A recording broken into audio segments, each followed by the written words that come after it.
Frönsk kona sem grunuð að hafa orðið dóttur sinni og eiginmanni að bana á hóteli í Reykjavík í gæsluvarðhaldi á sjúkrahúsi. Ekki vitað hvenær feðginin létust. Kona á Eskifirði sem berst við krabbamein býst við að borga 600.000 fyrir dvöl á sjúkrahóteli í Reykjavík. Hún segir aðra jafnvel borga tvöfalda þá upphæð og hvetur stjórnvöld til að setja þak á kostnað. Ísraelsk stjórnvöld hafa í 3 daga lokað af þorp og bæi á Vesturbakkanum. Sænsk kona sem var handtekin við sjálfboðaliða störf þar segir fólk skelfingu lostið. Landtökufólk ráðist á byggðir daglega. Það sjást varla Íslendingar á Þingvöllum, segir þjóðgarðsvörður sem tók forskot á þjóðhátíðardaginn í dag. Hann vill koma staðnum á kortið sem áfangastað fyrir Íslendinga. Hluta af einum fjölfarnasta hjólastíg höfuðborgarsvæðisins hefur verið lokað vegna endurnýjunar á hitaveitulögnum. Hjólreiðafólk hefur áhyggjur af aðgengi meðan á lokun stendur.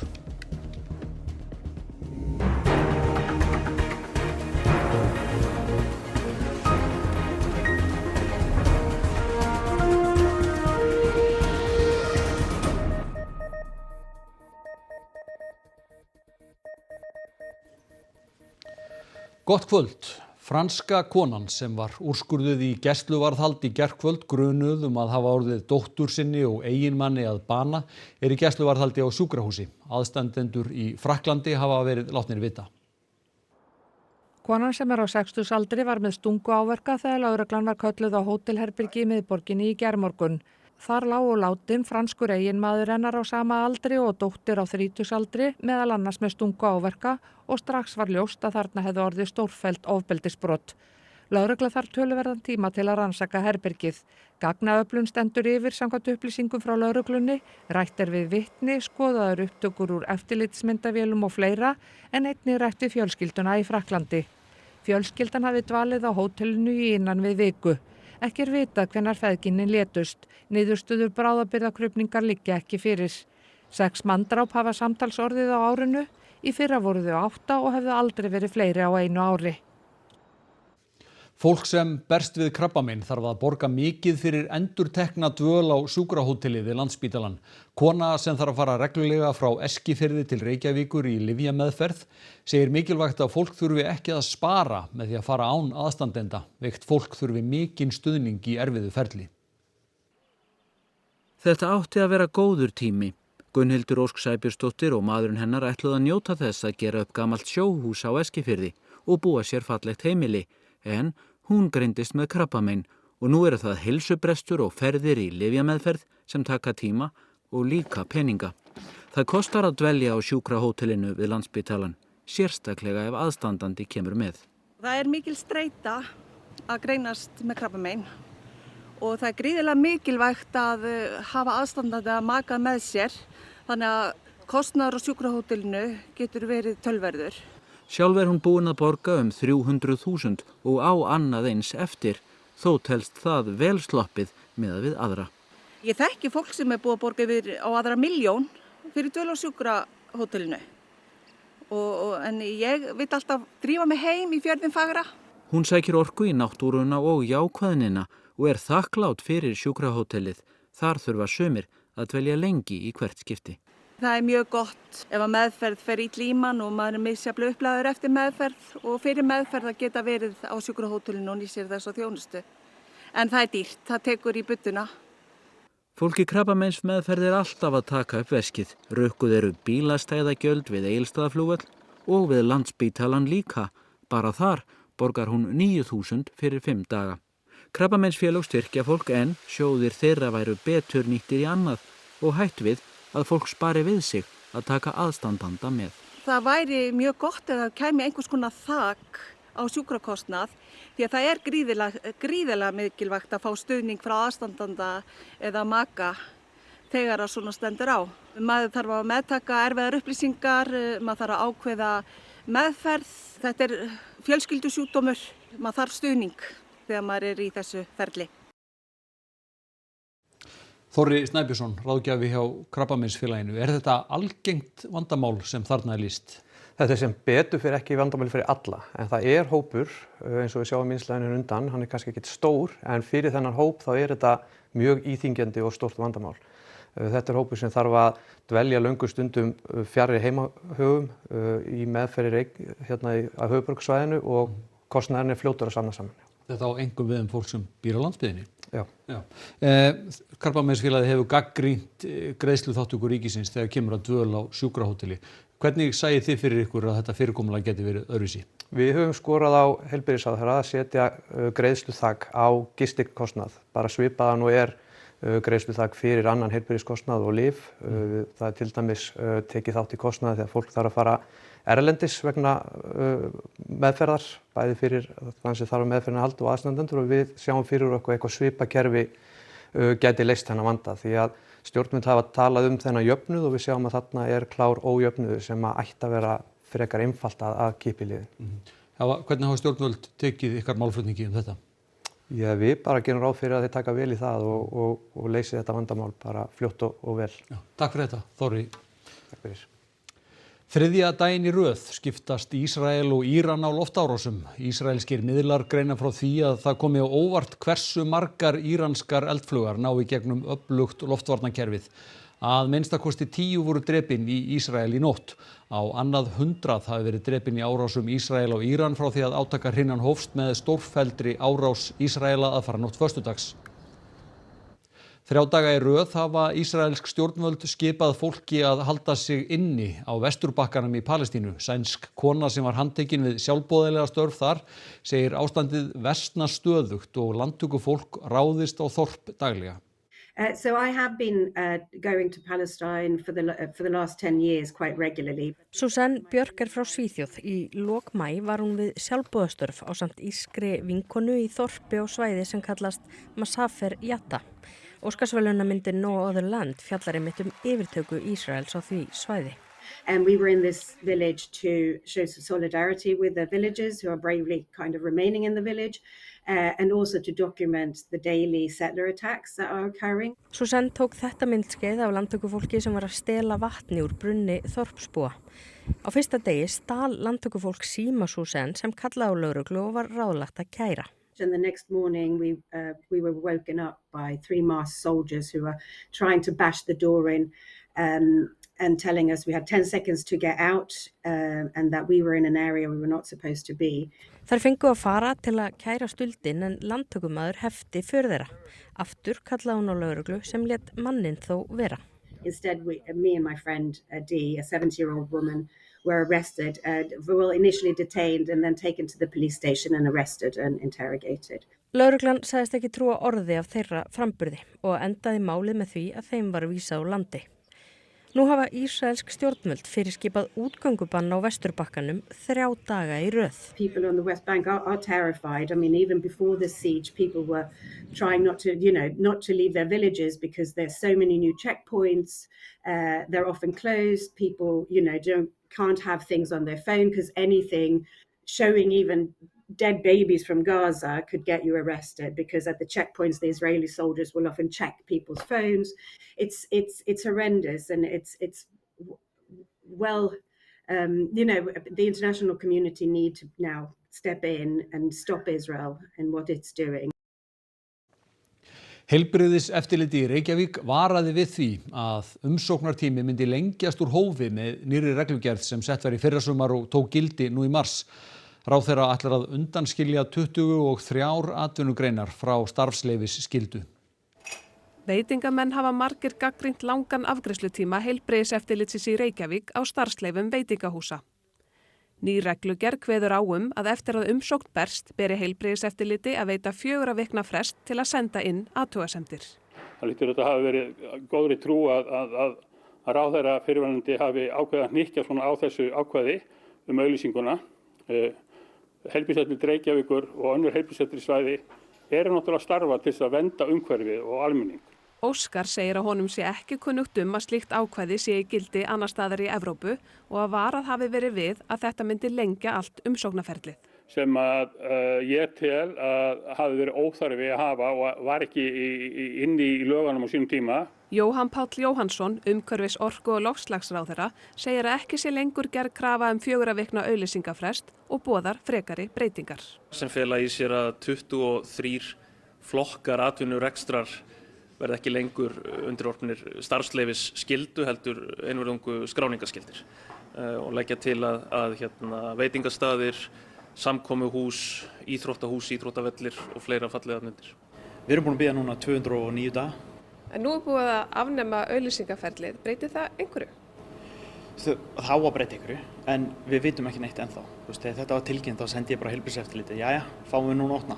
Þau segja að það er bara ekkert búið að breyta neinum lögum eða búin að gera neitt. Þetta er bara búið að vera mikil óvissa. Við heldum að við ætlum að opna í febrúar, síðan aftur í mars og síðan apríl og maí, síðan bara líða mánuðinur aftur og við fáum bara engin skýr svör. Hluta af einum fjölfarnasta hjólastíg höfuðborgarsvæðisins hefur verið lokað vegna endurnýjunar á hitaveitulögnum. Stígurinn er ein af stofnleiðum borgarinnar og liggur í gegnum Reykjavík, Kópavog, Garðabæ og Hafnarfjörð. Lokunarkaflinn er við Hafnarfjarðarveg og Kársnes í Kópavogi. Hjólreiðafólk hefur áhyggjur af aðgengi á hjáleið sem vegfarendum er bent á að nota meðan á lokun stendur. Sigrún Þuríður Runólfsdóttir, fréttamaður er í Kársnesinu. Sigrún, hversu lengi mun þessi lokun vara? Nú, lokunin er tvískipt og áætluð verklok verða eftir það bil 1,5 ár. Stígurinn sem ræðir liggur héðan frá Þingkól og upp að Kópavogsbrú. En hér erum við með Erlend, formann Landssamtaka hjólreiðamanna. Er þessi stígur fjölsóttur af hjólreiðafólki? Þetta er mjög fjölsóttur stígur, meðan við hérna kvöldum séð alls konar fólk og alls konar farartækjum verið að hjóla En sérstaklega er þetta mikilvæg tengileið fyrir Hafnfirðinga og Garðbæinga sem að hjóla til vinnu og í skóla, til dæmis í Vatnsmýrinni, í Borgartúni og í miðbænum.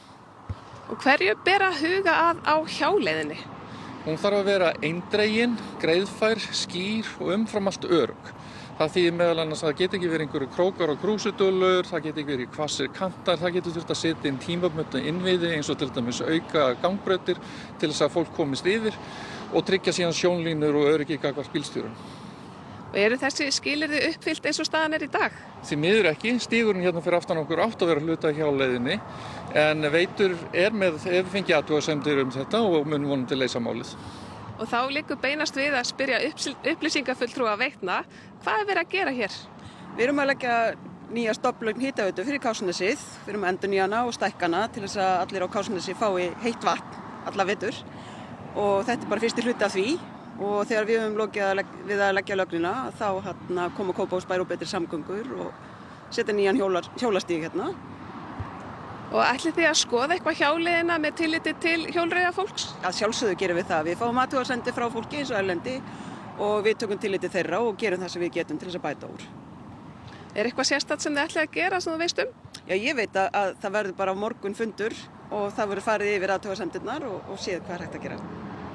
Takk fyrir þetta og við látum þetta verða loka orðin héðan frá Kársnesinu. Já, takk fyrir þetta Sigrún Þuríður.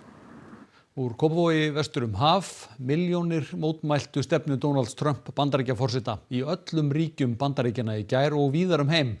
Á sama tíma var umfangsmikil hersýning haldin í höfuðborginni.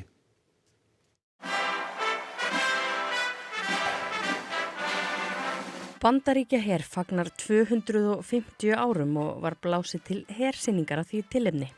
En svo vildi til að Bandaríkjaforseti átti einnig 79 ára afmæli í gær.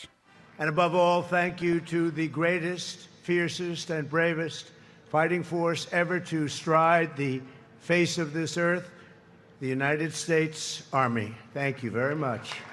Á 7.000 hermanna tóku þátt, 150 ökutæki og yfir 50 flugtæki. Trump vildi halda hersýningu á fyrra kjörtímabili sinu. Þá var hún talin of kostnaðsöm og stjórnendur í Pentagon sögðu betra að halda hernum frá stjórnmálum. I am here supporting the men and women that I served with, who served before me and who are going to serve after me. They are protecting our freedom, they're protecting our country. En í gær voru líka mótmæli gjörvöll Bandaríkin og víðar. Well, you know, the left, they will find anything negative, whatever, anything wonderful things that Trump is doing. Gagnrýnendur segja Trump bara vilja sýna mátt sinn og megin og líkjast þannig einræðisherrum. Daily, it feels to me like we are losing the thread of democracy in our country. We have neighbors that have family members that have been here for a long, long time, their grandparents. And it hurts my heart. They're scared. They're scared. This is not the United States, and it makes me ashamed almost, really. Gestir Þingvalla tóku forskot á 17. júní hátíðarhöld í blíðskaparveðri í dag. Þjóðgarðsvörður óskar eftir fleiri Íslendingum á staðinn. Það var vissulega á Þingvöllum fyrir rúmum 80 árum sem lýðveldisstofnun var fagnað, en þar var sjaldan verið 17. júní hátíðahöld.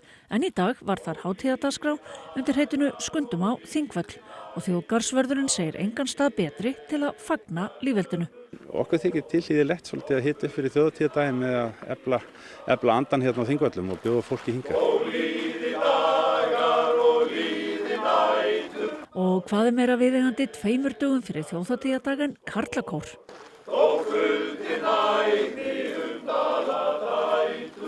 Á hverjum degi við sumarið sækja og yfir 5.000 gestir Þingvelli heim. Flestir eru erlendir ferðamenn. Já, það má eiginlega segja það að við sjáum vart Íslendinga hérna flesta daga og það er alveg hending að það er þá ekki nema leiðsögumenn og bílstjórar og aðrir sem fylgja ferðaþjónustunni. Sannarlega sjáum við einstaka en það er ekkit ég held að 98% og 9% af okkar gestum hérna eru erlendi ferðamenn. Það er bara okkar hlutverkarinn að efla staðinn sem samkomustað og áfangastað fyrir Íslendinga, en það er áskorun líka. Á Valhallareit voru nemendur í fornleifaskóla barnanna og leituðu fornleifa. Ég er að reyna að leita einhverju gömlu dóti í moldinni. Ertu búin að finna eitthvað? Já, eitthvað bein og svo líka eitthvað glerugu. Svo fann bróðir minn eitthvað bamsa með duttu. Hvað eru búin að finna? Bein, síma og pening, postkort. Er þetta mjög gamlir hlutir? Ég held að pappi sagði mér að síminn sem við fundum er mjög gamall því hann er svona takkasími. Heldur þetta séu gamlir hlutir sem varst að finna? Kannski frá 1980 eða eitthvað. Það er svolítið gamalt. Já, það er svolítið gamalt. Það var víðar sem þjóðhátíðardeginum var þjófstartað en á Þingvöllum. Íslendingar búsettir í Svíþjóð héldu fögnuð í dag, þar sem meðal annars var hægt að gæða sér á íslenskum pulsum. Öxaði ána, árdags ljóma, upprisi þjóði og skipist í sveit. Við erum að halda upp á 17. júní. Það er út af því að Ísland var svona sjálfstæðu land 1944. Í dag fögnum við 17. júní, þjóðhátíðardegi Íslendinga og hann er nú ekki fyrir næstu 2 daga en við fögnum í dag af því að í dag erum við frí. Á þriðjudaginn eru allir að vinna og ekki rauðadagur hérna í Svíþjóð þannig að við höldum upp á dag Íslands í dag í staðinn.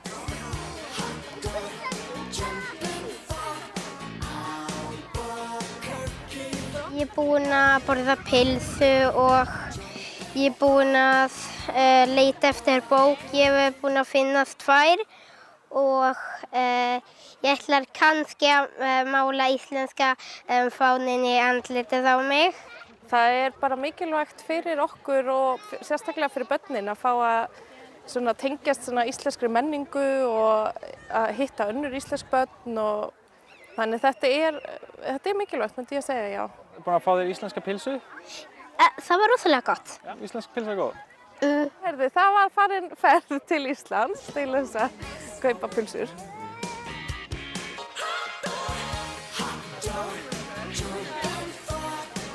Saknarðu íslensku pilsunar? Mjög mikið, þeir eru mjög góðar.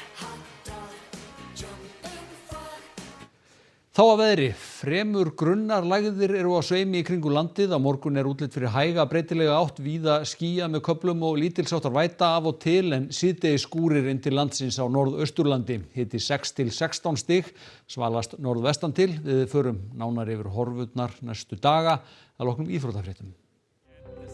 Þeir Ómar Ingi Magnússon og Gísli Þorgeir Kristjánsson urðu í dag Evrópumeistarar í handbolta. Gísli Þorgeir var þar að auki kjörinn besti leikmaður úrslitahelgarinnar. Leikið var í bæði bestu deild karla og kvenna í fótbolta í dag og nokkuð var óvænt úrslit. Við ræddum við Muriel Tiernan, framherja fram í bestu deild kvenna þau tæpu 8 ár sem hún hefur verið á Íslandi. Golf, ísokki og fleira í íþróttum hér handan við hornið. Þá skulum við fara yfir helstu atriði frétta.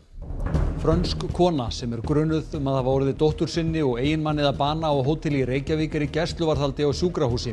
Ekki vitað hvenær feðginin létust. Kona á Eskifirði sem berst við krabbamein býst við að borga 600.000 fyrir dvöl á sjúkrahóteli í Reykjavík. Hún segir aðra jafnvel borga tvöfalda þá upphæð og hvetur stjórnvöld til að setja þak á kostnað.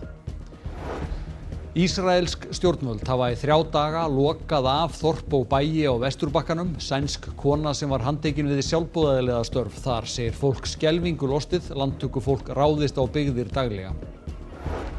Það sjást varla Íslendingar á Þingvöllum, segir þjóðgarðsvörður sem tók forskot á þjóðhátíðardaginn í dag.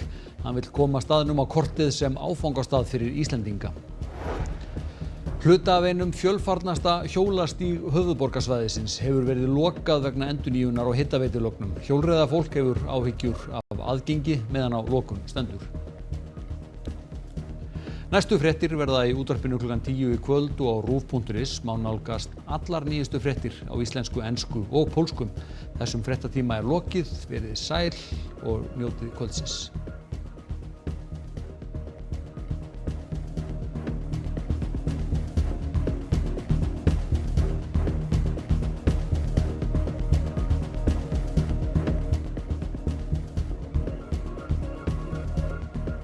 Á RÚV í kvöld. Systraslagur, saga kvennalandsliðsins. Heimildaþættur íslenska kvennalandsliði í knattspyrnu, upphafsár þess og sögu, sigra og ósigra. Veislan, Eyjar. Sverrir Þór Sverrisson, betur þekktur sem Sveppi, og Gunnar Karl Gíslason, Michelin-kokkur, ferðast landið og kynnast matarmenningu þjóðarinnar. Í 3. þáttaröð Veislunar leiða þeir félagar áhorfendur í ævintýraferðir hinar ýmsu eyjar. Framúrskarandi vinkona. Elena og Líla eru á fullorðinsaldri og lifa ólíku lífi. Þættirnir eru byggðir á Napoli-sögum rithöfundarins Elenu Ferrante sem farið hafa sigurför heiminn. Brakland, dönsk-íslensk kvikmynd unglingsdrenginn Símon sem flytur frá Kaupmannahöfn til smábæjarins Vesturbý. Þar vingast hann við Bjarke, erfingja fjölskyldufyrirtækisins sem bærinn byggir lífsviðurværi sitt á. Mjólkurbikar karla fer á fullt í júní og verða allir leikir beint á RÚV 2. 18. júní mætast Vestri og Þór og Stjarnan og Keflavík og 19. júní eru leikir IBVF og Vals og Aftureldingar og Fram. Mjólkurbikar karla í fótbolta 18. og 19. júní í beinni á RÚV 2. Það eru auðvitað allir góðir með mjólk. Því mjólk er góð.